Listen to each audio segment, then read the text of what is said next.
176 years ago, in two Massachusetts villages just a few miles from Boston, a handful of farmers and tradespeople, their patience with the oppressive acts of a government 3,000 miles away exhausted, struck the first militant blow of the American Revolution.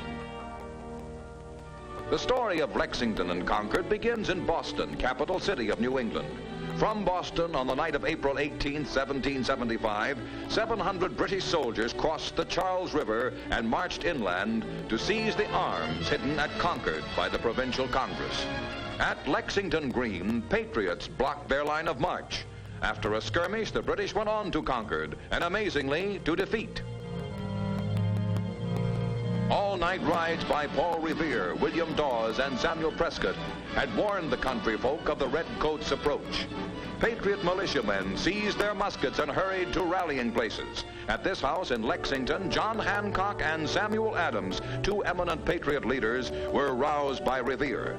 On the quiet Lexington Green, American militiamen had recently been holding military drills.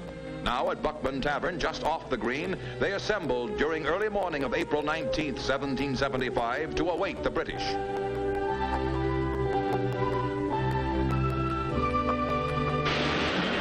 Two lines of Minutemen, numbering about 70, under Captain John Parker, refused to disperse and let the 400 British pass.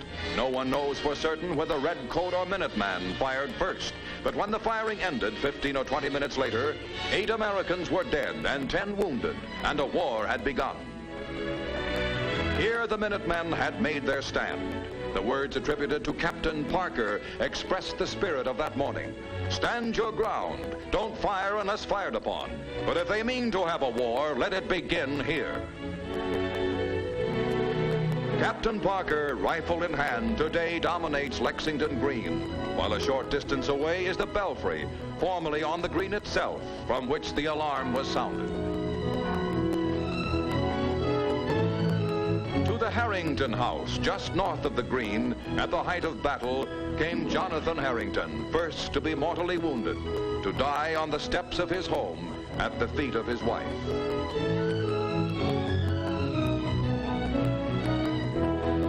What a glorious day this is, the radical Sam Adams, hearing the muskets of Lexington, had exclaimed.